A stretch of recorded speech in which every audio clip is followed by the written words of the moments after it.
Next, we have Dr. Wyatt Woodsmall speaking.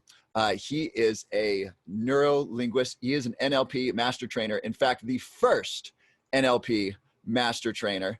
And Wyatt is the mentor of my mentor, Eben Pagan. And Eben described Wyatt as one of the smartest living humans on planet Earth.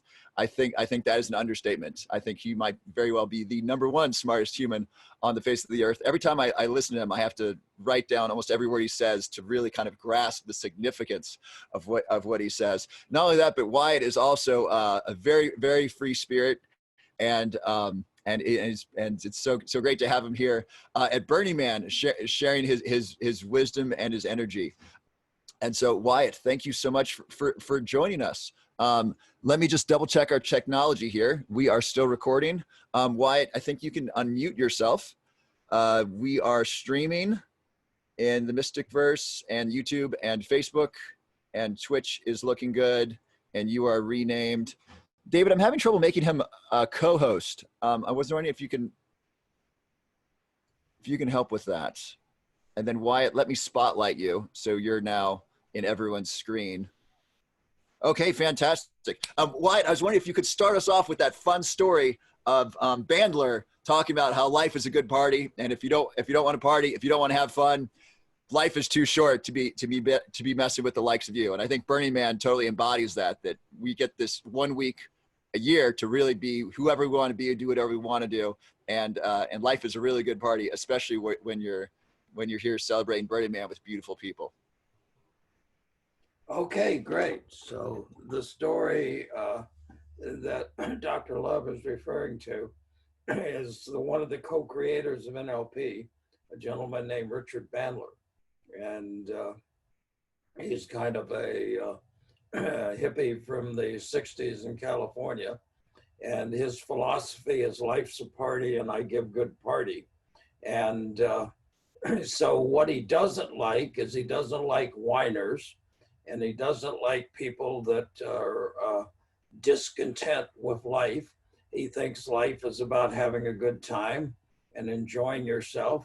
And he thinks that technology should be designed to help you have a good time and help you enjoy yourself. And if you don't want to, then he doesn't want to work with you. So it's like, why should you waste your time dealing with miserable people when there are enough happy and fun people out there in the world that you can relate to? And you'd be better off choosing to do that than spending your life trying to solve the problems of people that have decided they're going to be miserable. So we actually created a society in honor of him, because as we looked around the world, there seemed to be a problem, and there was a disease that seemed to be everywhere, seemed to be highly contagious, and seemed to be very prevalent. And we called it, for lack of a better name, heavy seriousness. And people that take life too serious, take themselves too serious. So we created a society to eliminate seriousness. So it's the International Society for the Elimination of Seriousness Now. And the motto is more ecstasy. And so why be miserable when you don't have to? So Bandler created neurolinguistic programming, which we're going to talk about today. He said because he wanted the technology so people would no longer have an excuse to be miserable. And if you wanted to be miserable, it was your choice, but it wasn't required. So frequently when I do a training, I'll put up a sign, suffering is optional, but you have to provide it for yourself. And if you really want it and you're having a hard enough time, then we will appoint somebody to assist you in being miserable, but we suggest there's a better alternative. So NLP in a way is a technology to eliminate misery, suffering, unhappiness, and to create happy, well-adjusted, fun people, because you'd rather hang out with fun people than with miserable people. And so part of the problem is people have all sorts of so-called problems, and they allow these problems to run their lives, and they're not happy, and if you hang out with them, then you become not happy. So that's the story that Dr. Love had asked me to tell. So today we're going to talk about neurolinguistic programming. This is a behavioral science change technology. It's been around for about 50 years now. It was created by Frank Pucelik, Richard Bandler, and John Grinder in California in the 50s and 60s. And it comes from a kind of an interesting place. It's based on a process called modeling. And modeling is a process of figuring out how experts do what they do and designing ways to transfer those abilities to other people. And when they originally created NLP, or neurolinguistic programming, first let's just say what that stands for. So neuro, your behavior is controlled by your neurology. Linguistics is the way you communicate with your own and with other people's neurology, both verbally and non-verbally. And programming is the order and sequence of that communication, which is going to depend on how well you're able to communicate with yourself and how well you're able to communicate with other people. So, neuro-linguistic programming. Some people think it's a horrible name, and nevertheless, it's what we're stuck with. And so I frequently call it behavioral science change technology. How it came about, I was getting ready to talk about, is that Grinder and Bandler and Pucelik worked with some of the people that were some of the great change technicians at that time. And three people particularly they focused on: Fritz Perls, who was the creator of Gestalt, one of the creators of Gestalt therapy; Virginia Satir, who was the mother of family therapy, which has to do with working with systems; and Milton Erickson, who was probably the world's greatest medical hypnotist. And what they did is they set out to figure out what these people did that allowed them to be successful. And so a lot of people out there have theories about what works and what they do. And most trainings are based on somebody's theory of what works. The idea behind modeling is figure out what the experts actually do, not what they say they do, not what they think they do, but what they actually do. And then design a training based on that. Now, most experts don't know how they do what they do. And you might think, well, that's a pretty bold statement to make, but the evidence for that is quite simple. If they knew how they did what they did, and they were able to communicate that to other people, their students would be as good as they are. But in most cases, the students are not as good as they are. And it's because experts operate out of unconscious competence. They don't know how they do what they do, they just do it. And that's what allows them to be an expert. So modeling is a process of unpacking unconscious competence. And so Grinder and Bandler and Pucelik then set out to figure out how Erickson, how Perls, how Satir, and some other therapists then were able to do what they did. And originally they were working with therapy. And then they branched out into other areas, into coaching, into business, and neurolinguistic programming came into being. Now, NLP is based on 4 fundamental principles. Number 1, know your outcome. So what do you want out of life? People go through life in one of 2 ways. They're what I call the floaters that have no outcomes, that just are like a ping pong ball, continually bounding all over whatever it hits last.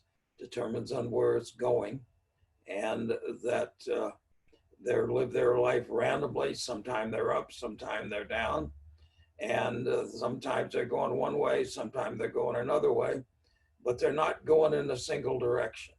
So NLP first rule, know your outcome, have an outcome, live life on purpose, have a purpose for what you're doing, know what you're doing, set out to achieve that purpose.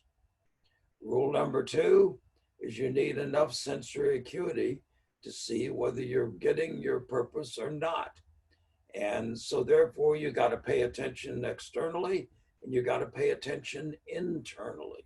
So therefore calibration, the ability to look at other people and look at situations and determining what's actually happening becomes critically important. So you need to be then to have some kind of an evidence procedure for your outcome. And we'll come back to that in a minute. And so you're looking therefore to see, is what am I doing working or not? Now, if what you're doing isn't working, then stop and do something else. Anything else has a higher probability of success than what doesn't work. So most people continue. If they are trying to do something, then they will beat their head against the wall and think eventually then that simply by beating their head hard enough, they'll break the wall down. Normally, it just gives them a bad headache. So that it's not simply working harder, it's working smarter. So rule number 3 is have sufficient flexibility of behavior to vary your behavior till you get the response you want. So if what you're doing isn't working, stop doing it and do something else, and keep trying experimenting till you find something that works. In order to do that, you got to be flexible. So if I want to get from here to Chicago and I'm driving and I've got a route picked out and I'm going by the turnpikes, but if there's a wreck on the turnpike or something, or the road's closed, then if I've only got one way to be there and get there, then if the road's closed, I can't get there and I'm just stuck. But fortunately, I've got a GPS, so I can get off the turnpike, get on the side roads, and figure out a way to get around the blockages. So life is like that. So we need to have a destination. We need to have that in mind, but we need to have flexibility about how we're going to get there. And if we're too stuck in the way we want to get there, then we may never get there. So we need to have that flexibility of behavior. And rule number 4 is take action now. This is not a theoretical discipline. This is a practical discipline. So chunking back up again, the big picture. So neurolinguistic programming is a behavioral science change technology. It's about change. And if you don't like change, then NLP is your enemy. So it's about change. Now, there's some interesting things about change. I had a friend of mine that came to me and she said, Wyatt, you do all this NLP. Can you help me with my life? And I said, certainly, would be very happy to. What do you want? And she said, oh, great, you're going to help me. I said, what do you want? I can't help you unless I know what you want, what your outcome is. And she said, oh, great. And she got all flustered and she said, I want this, this, and this. And she gave me 3 things. And I said, great, wonderful. And she goes, wait a minute, how can it be great and wonderful if I want these 3 things? And I said, if you want this, this, and this, all you have to do is this, this, and this. And her face kind of falls and she looks at me and she says, but I can't do that. And I said, why not? And she said, because that wouldn't be me. And I said, precisely, you're absolutely correct. That wouldn't be me And that's the problem. Change is about becoming not me. You can't stay me and get rid of your problems. In order to get rid of your problems, you got to become not me. And until you're willing to become not me, you're going to continue with these problems. If you want to get rid of the problems, you got to become not me. And now there's also further bad news that most of your friends have spent their life figuring out how to control you and manipulate you the way you are based on your patterns. And they don't want you to become not me. They want you to stay the way you are. So they're going to do everything they can to try to put you back into the box. And that's a problem. So once again, change is not that easy. And particularly since we exist in an environment, and in the environment then tries to put people back into the boxes that they're in. When they first started doing therapy, was an interesting thing happened. They would solve the person's problem, getting straightened out in the therapy room, and then they'd leave the room and they'd come back a week later and their problem was back again. What happened? They got rid of it, but in a week it regenerated. So they got rid of it again, sent the person home. They came back a week later and the problem was back. So they started scratching their heads. What's going on here? And they realized that what was happening is the person's environment was reinstalling the problem. And this is the basis of family or systemic therapy, that you can't just treat the individual in isolation, because the individual doesn't exist in isolation. They exist as part of a system, and you've got to treat the whole system, which is what Virginia Satir was an expert at doing and working with families. So we've got neurolinguistic programming, we got our 4 outcomes, and rule number 1 was know your outcome. And now then, we have certain well-formatus conditions for outcomes.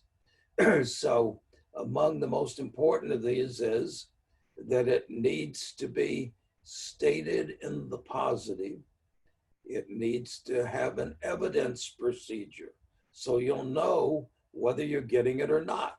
A lot of people have vague, ill-formed outcomes, and they've got no way then of verifying whether what they're doing is working or not, whether they're getting their outcome or not getting their outcome. So therefore, they can't apply rule number 2, which is have enough sensory acuity to see what you're doing is working or not. So your outcomes need to have an evidence procedure. What will you see, hear, taste, touch, smell that allows you to know whether you're getting your outcome or not? And so, the evidence, so your outcome needs to be stated in the positive. In other words, you need to know what you want rather than what you don't want. Now, a lot of people go through life knowing what they don't want, but they don't know what they want. So a well-formed outcome is not about what you don't want, it's about what you do want and about going after what you want. Okay, so then other part of the well-formers conditions is it has to be something you have control over. It's initiated and controlled by you. So a well-formed outcome is not that other people change, it's that you change in order to influence other people to change. So you need a well-formed outcome then. Okay. It needs to be appropriately contextualized. We need to know where you want it, when you want it, because you don't want it all the time and everywhere. And so these are some of the main ones. And so everything starts with this. Now, NLP's approach to change differs from a lot of the traditional models out there, particularly from psychotherapy. So the traditional therapeutic model says, okay, there's some problem you got now. We'll say you're screwed. So first you got to accept the fact we're screwed. Okay, so what psychotherapy says, if you are screwed, then we got to figure out how you got screwed in the first place. And that's going to be necessary to help you get unscrewed. What NLP says is it's not necessary to go back and find out how you got screwed in the first place. In fact, there's a negative consequence to that. And the negative consequence is now you have a rationalization, justification, and excuse for why you have your problem. And that doesn't help you get rid of the problem. It simply makes it even worse because now you know how you got it and you earned it. You've got a right to it. And so therefore, this is a problem. NLP says we don't need to know how you got screwed. We simply need to get you unscrewed. So we operate out of what we call a present state, desired state model. What is your outcome? Where are you now? And what do we need to change to get you from where you are to where you want to go? This is different than from the traditional therapy, present state, past state model, figuring out how you got screwed in the past to figure out how you got to where you are. Not necessary. Simply start with where you are and where do you want to go, and then operate out of present state to desired state. It's interesting that I've been doing this technology now for almost 50 years. And in doing it, then I've seen that people seem to have a couple of characteristics. And one is that people are addicted to suffering. And when you try to take away their suffering, they fight to get it back. They fight to get it back. It's like, I've earned it. I've got a right to my suffering. Don't try to take it away from me. Well, once again, we were talking about at the beginning about Bandler. He likes to, his philosophy is warm, full, dry party. He wants to be around fun people. He doesn't want to be around suffering people. If you want to suffer, then that's okay. That's an option. But go do it by yourself and don't inflict it on those people around you. And we'll have a lot better and a lot happier world. So, once again, so all you got to do is give up your suffering. So, we operate out of a present state to desired state model. And NLP is about a bunch of techniques to help you to get from the present state to the desired state. Now then, so the basic training in neurolinguistic programming, when I did my basic training in NLP years ago, the initial training is called a practitioner training. My training was 24 days, 8-hour days with additional sessions. It was 24 days, 3 days a month for 8 months, with study groups twice a week in between, and with evening sessions on Friday and Saturday of each of the training. And so it was like something like 500 or 600 hours when you added up all of the time in it. The next level is called a master practitioner. And in that, then you repeated the practitioner, but had another additional 12 more days of advanced training. And so that was like a 36-day training with, once again, over 9 months, 3 days a month, plus an additional 4 3-day sessions thrown in with study groups and practice sessions. And in order to get good, you got to practice. So a lot of trainings, you just go and listen to a lecture, and then you may do an exercise. But if you want to be good, you can't just do an exercise once. You need to have done it a number of times. So practice comes from doing it and gaining experience. Okay, actually what you want, and I talked about this the other day, is that there's what we call the hierarchy of information. So the world is data. So frequently when we go out to learn anything, there's data. The world is drowning in data. Data is increasing at an exponential rate. We get bigger and bigger hard drives so we can store more and more data. When I first started working with computers, my first computer was a 386-4. That meant it had 4 megabytes of data. And then from there, then we started moving from megabytes to, I started getting hard drives that were 10, 20, 100, 200, and then gigabyte hard drives. And today you get terabyte hard drives. And it's up to something like 5 or 6 terabytes for a relatively inexpensive one, and bigger terabytes for a lot more. So data is just increasing at an exponential rate. Now, most of this data is irrelevant. 99.99999% of it is totally and absolutely meaningless to you. A very small percent is meaningful, and that small percentage is determined on what your outcome is. What your outcome is. So you got to know your outcome, because your outcome allows you to translate data into information. It's information if it informs you about your outcome. So you got to be very clear on your outcome, because then you can constantly be searching the world for information, which is news of difference, that will inform you about your outcome. Now, organized information is knowledge.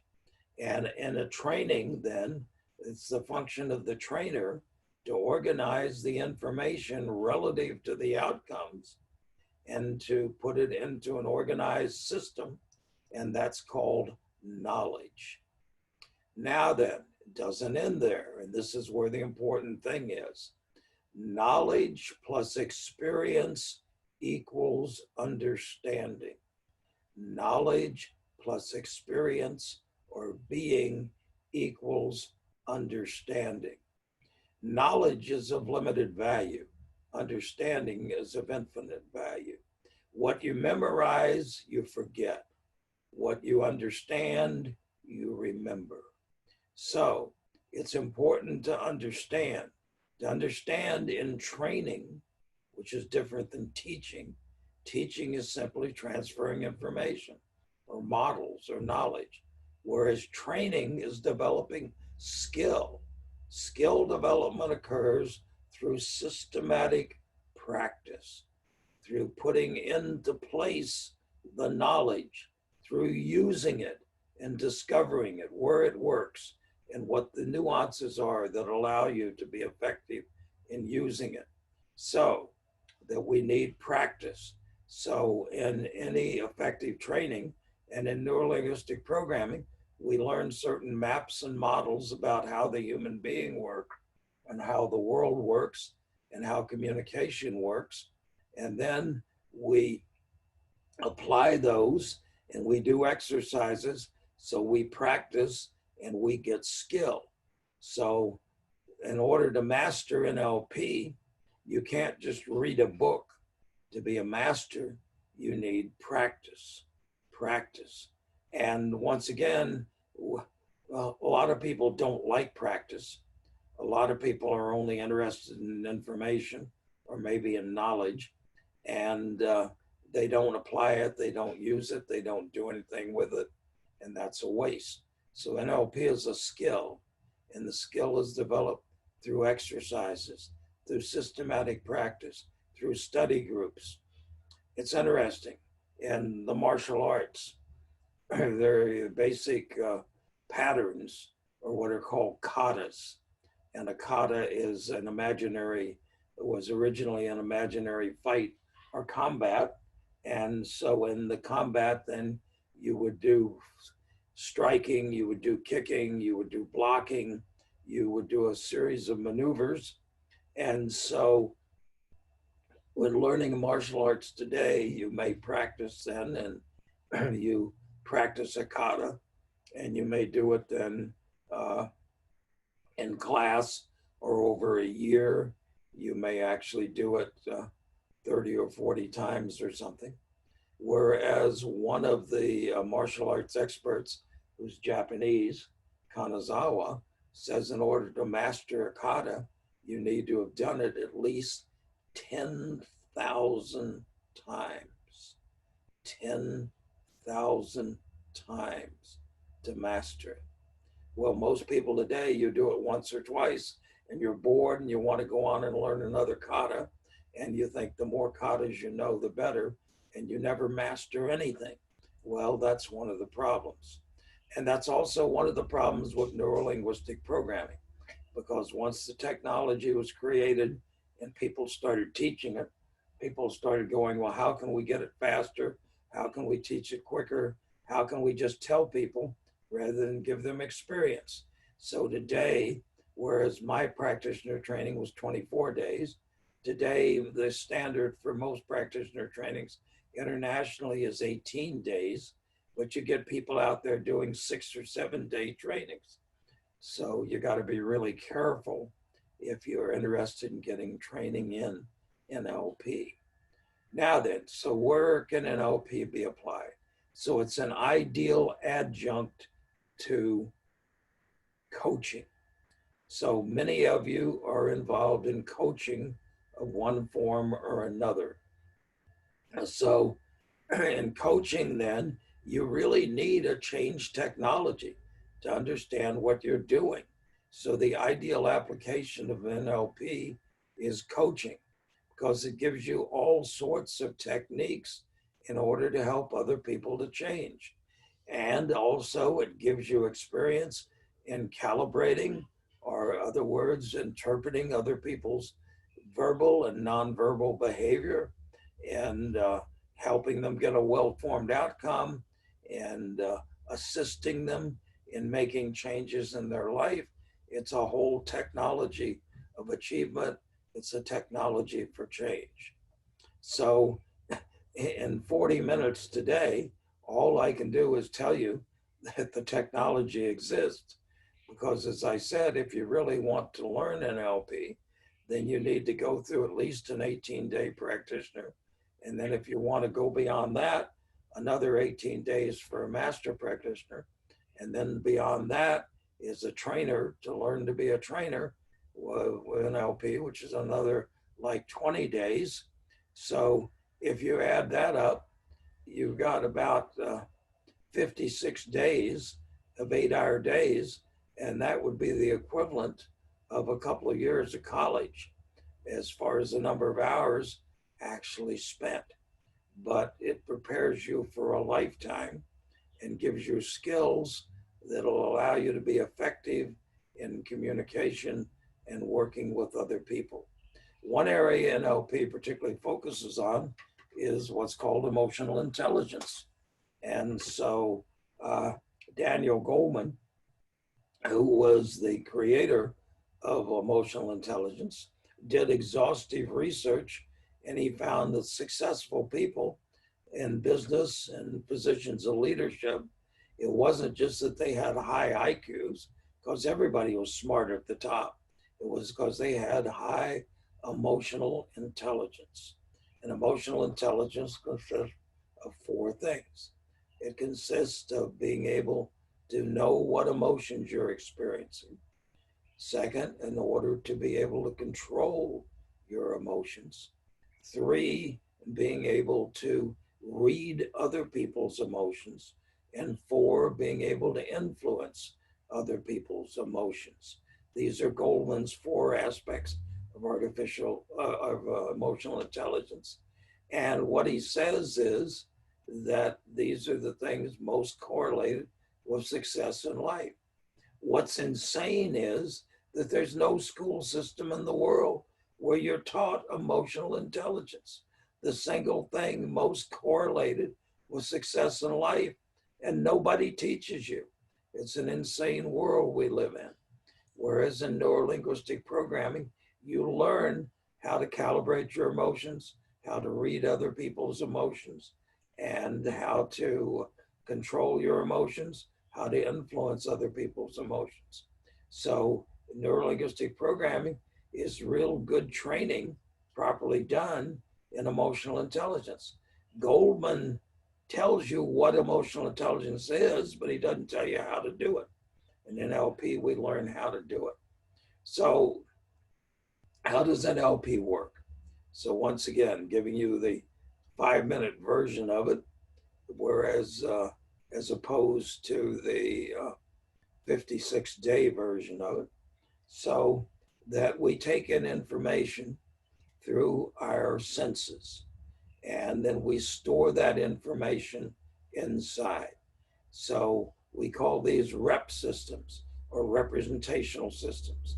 We see pictures outside, we hear sounds, we experience sensations, we have feelings, we talk to ourselves.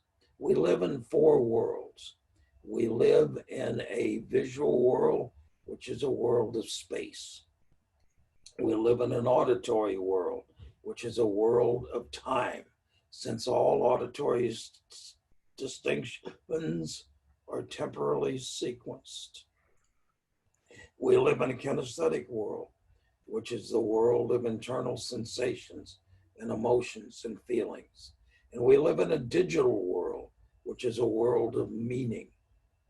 And so we take in information simultaneously in these 4 different ways, and then we process it. And so we process it internally in terms of the ways we represent the world outside.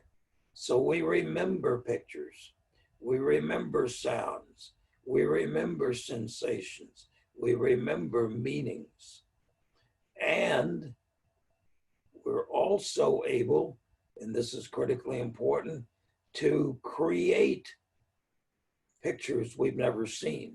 It's called imagination. We're able to create sounds we've never heard. We're able to create sensations and feelings we've never had. We're able to create new meanings. And this is the basis of all creativity, all growth.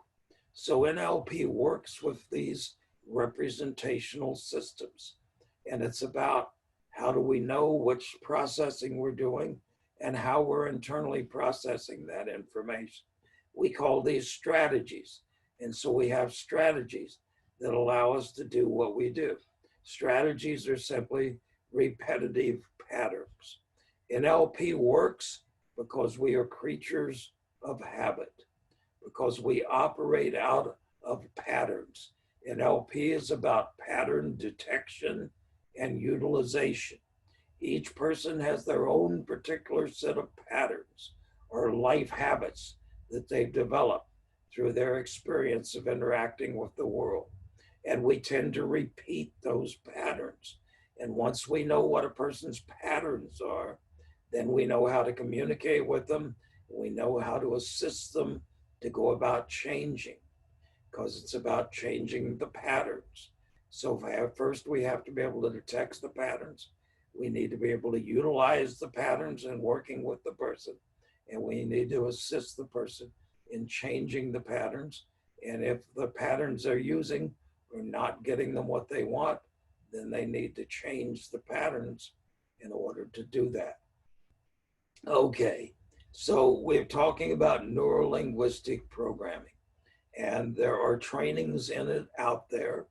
And I warn though and caution you, be careful about who you train with.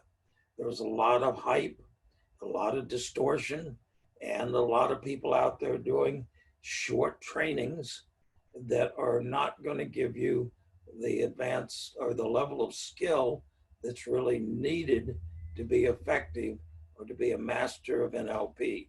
So if anybody's doing a practitioner training or a master practitioner that's less than 18 days, then avoid the training, particularly avoid at all costs people that are doing 6 or 7 day practitioner trainings. Those are just a glorified introduction. So if you're in coaching, NLP would be of incredible benefit to you. If you're in business, and I'm particularly interested in business applications. So in business, one of the things I do is I'm a modeler. And modeling is the process through which NLP was created. And so it's about figuring out people that are really good at what they do and designing ways to transfer those abilities to other people. So as a modeler, I've met some amazing people. One was Michelle Thomas, probably the greatest educator of the 20th century, who could teach people to speak a language proficiently in 5 days. So the question was, how did he do that? So my wife, Marilyn, and I wrote a book called The Future of Learning, the Michelle Thomas Method, which was describing how he did what he did. I've modeled, my wife and I, Marilyn, modeled Olympic athletes. We worked with the U.S. Olympic diving team for 12 years. And whereas after Greg Louganis, who was one of the world's greatest divers, retired, and we modeled how he did what he did, and we passed those abilities on to other people. And diving was then able to go out where the U.S. wasn't expected to win anything as a result of the training programs we developed. Then we won a couple of gold medals, several silver medals, several bronze medals. And I modeled a salesman that sold $500 million of product over 5 years. So anyway, so modeling and NLP, when applied to business, can be an incredibly powerful technology to allow an organization to function and to allow it to function even better and more effectively. And by modeling the top people in a business, then you can then pass those abilities on and you can bootstrap an organization. So I could go on and on. As I said, the training in NLP that I've had was started with 24-day practitioner, 36-day master practitioner, then a trainer's training on top of that. So that's up to about 80 some days plus additional study groups. So there's a lot to be learned there. It's a powerful technology. There's not a lot out there that teaches you how to control yourself and how to influence other people. And so NLP is one of the best things available. And so if you are really serious about change, if you're serious about growth, if you're serious about personal development, if you're serious about spiritual development, then NLP can be a powerful technology that can help you and assist you in that process. So, well, excuse me, Wyatt, we're getting some questions right now. I was wondering if you could share with us, is there a simple technique you could share with us to demonstrate how to use NLP to modify behavior? okay, so once again, the answer is yes and no. So NLP is not about simplification. There are techniques that can modify behavior. They're not simple. They require training. They require ability. They require work. So one of the simple techniques, as I said, nothing is simple, is what's called reframing. And reframing is based on that all meaning is context dependent. In other words, it all depends on how you look at it. And if you can get people to look at it a different way, then suddenly it changes the meaning of the situation.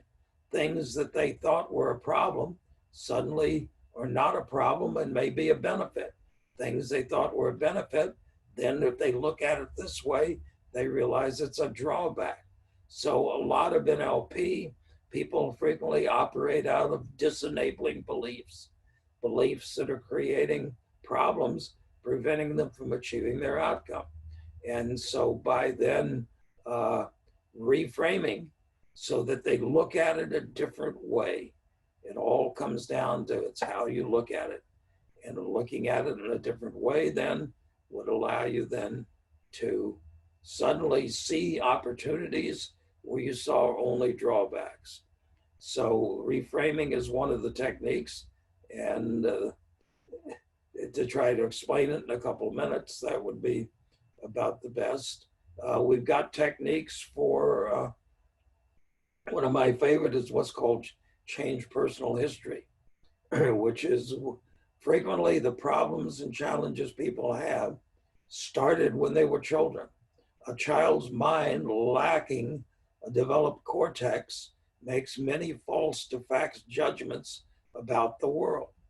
And as they grow older, they continue to hold these false to facts judgments that create problems for them later in life. And if you can go back, and NLP has a technique called change personal history to go back and change these basic patterns that they started and able to create new patterns so you can get rid of things that happen. So let me give you a quick hero story then. So one of my students lived in Hawaii, and he had a hairdresser. So he would go to a barber, and this lady would cut his hair. And so he was talking to her, and all of a sudden she starts kind of choking. And he says, "What's happening?" And she says, she takes a minute. She says, "Well, all my life, periodically, I've had a feeling that I've been choking and I can't breathe. And it started when I was a little girl, and my parents took me to doctors, and they couldn't find anything wrong.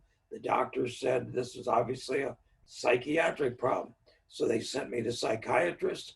They said there's nothing wrong with this person. Go back to the doctor. There's something he hasn't discovered."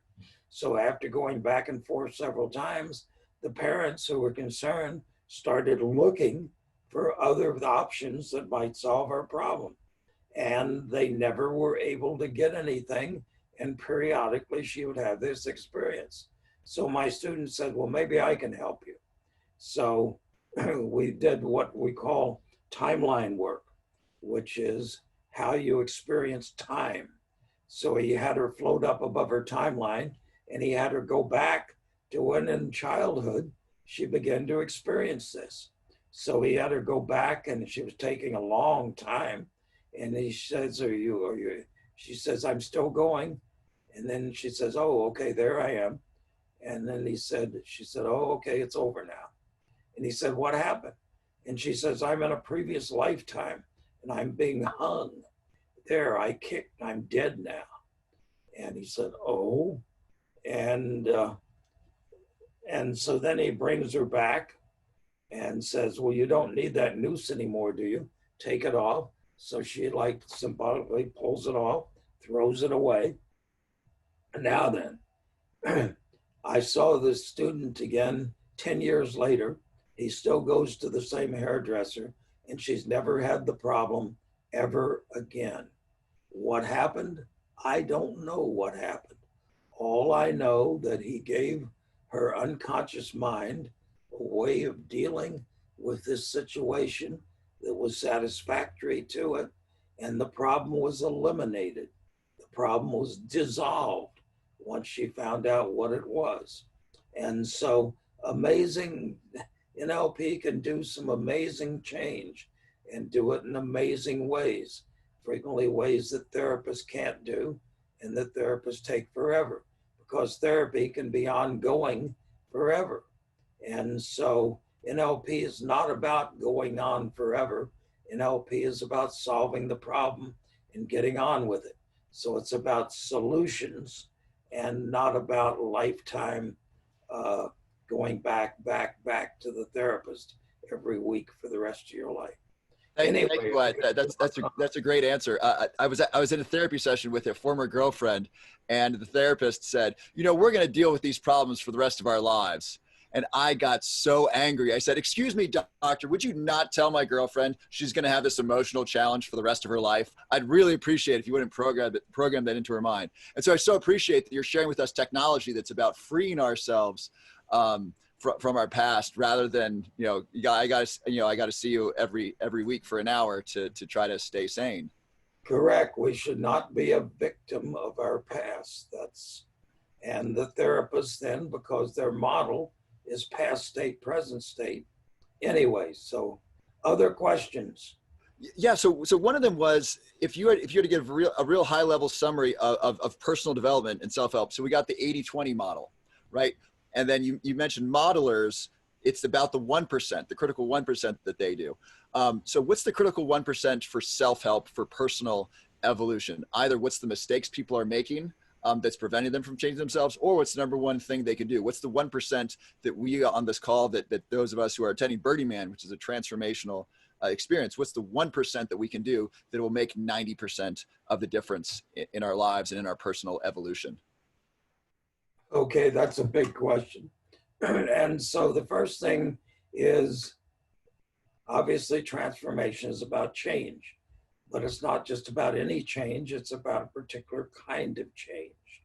So one of the more powerful models out there is comes from Ken Wilber and also other people, which says that we grow and go through certain stages of development. So therefore we can change in one of two ways. We can change from moving from one level to a higher level. This is called transformation. Or we can take the model we're at and the level we're at and try to get a more sophisticated form of that, and that's called translation. And interestingly, the greatest enemy of transformation is good translation. So we first need a developmental model. If we want to develop spiritually, then Wilber lays out in his framework that we've got, depending on how we chunk it, we've got 10 to 12 different levels. And each of us then in our life starts evolving through these levels. And we stop and start at certain points. At the end of our life, we've reached a certain point.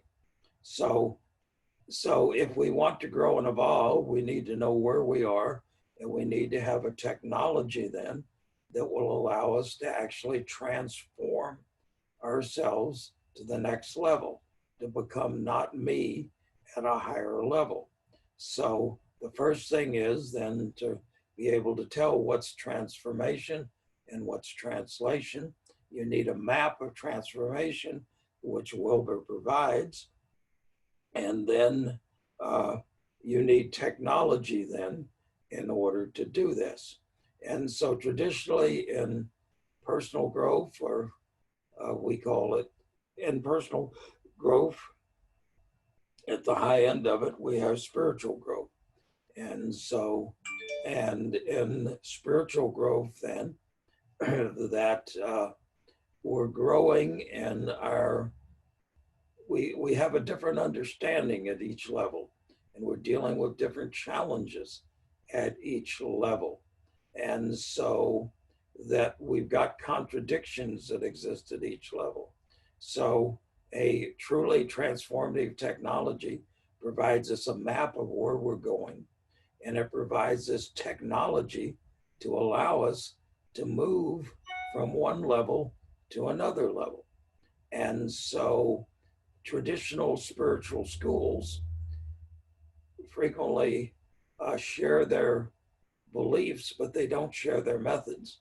But they have methods, although today more and more this is being made available, particularly meditation techniques and things like this, and working with mantras and yantras and various transformational technology, what I call trans tech. And so we live at an age where this stuff has never been publicly available before. And so the challenge, though, is to be able to work with it, and to be able to let go of the old, to accept the new, and to be open. And the challenge is we tend not to be aware of where we're at. Gurdjieff says we're asleep. And so asleep means we think we're conscious and awake. We're operating out of mechanical, unconscious processes. And so first is to become consciously awake and alert, to come out of trance to, at every moment, be living in the moment and be directly experiencing what's happening, and at the same time to be experiencing ourselves, what he calls self-remembering. So NLP and other technologies then can assist us in this process, but it boils down to being in the now. You see, Ram Dass' famous statement, be here now. The question is, if you're not here now, then where are you? If you're not here now, you're in general in one of three places. You're either stuck in the past about something that happened to you that you're still upset about, that you can't let go of, or you're stuck in the future anticipating or dreading something that's about to happen, or you're living in a fantasy world and daydreaming and fantasizing. And if you're doing any of those things, you're not here now. So he's not talking about physical presence. He's talking about being aware in the present. So so all change only occurs in the now. Change doesn't occur in the past. Change doesn't occur in the future. Change occurs in the now. So we got to be living in the now, and we got to be aware then of everything around us and everything inside of us. And we've got to be aware at the same time of who we are, of I, what is I? And so when we're aware of those things, that's going to be the basic foundation on which all transformation and personal growth is based. So we could go on, and that's another topic for another lecture and another discussion. If this has been of benefit to you, you can go to my YouTube channel, Wyatt Woodsmall, YouTube, where they've got a lot of other material available for you if you want more information. And so, terrific. Why, we have just one more question that's hopefully quick. This is from CK. He's asking, what is your definition of wisdom, and what is your definition of spiritual development? Okay, wisdom, according to Gregory Bateson, comes from multiple perspectives. So as I said, wisdom comes from knowledge plus experience. And when we have, and that gives us understanding. And when we have understanding and we have more experience of a diverse kind in multiple contexts over multiple time, we create and achieve wisdom. So wisdom is understanding plus further experience. So in other words, we're looking at things from multiple perspectives because we've been there, we've seen it, we've done that. That's what wisdom is. Wisdom should be the goal of education.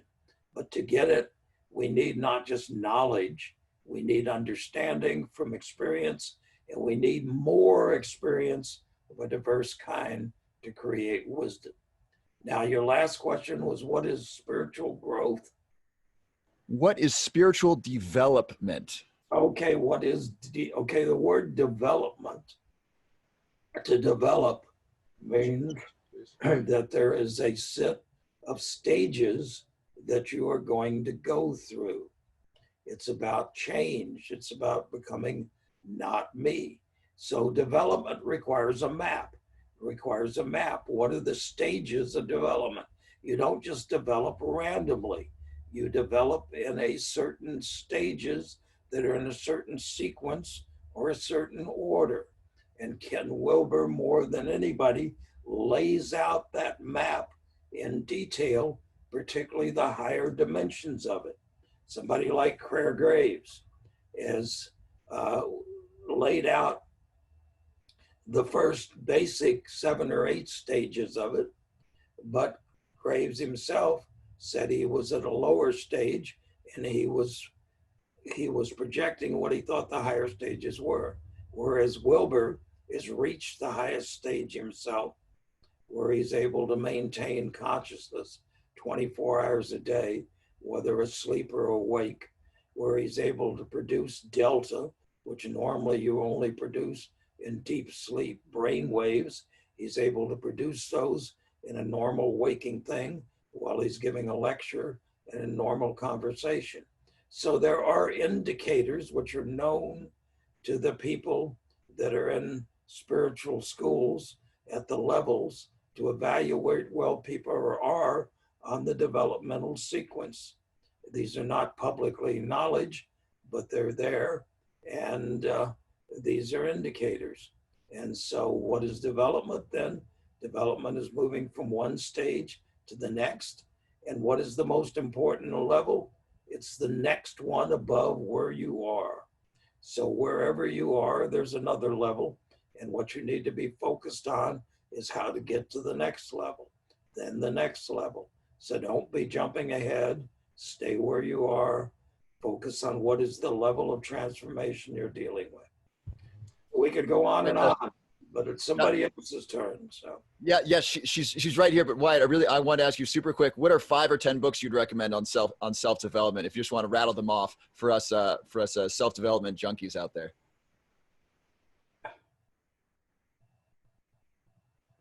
Well, once again, I would read Wilbur. There are a lot of books that are around. Pathway Through to Space is perhaps one for people at the beginning.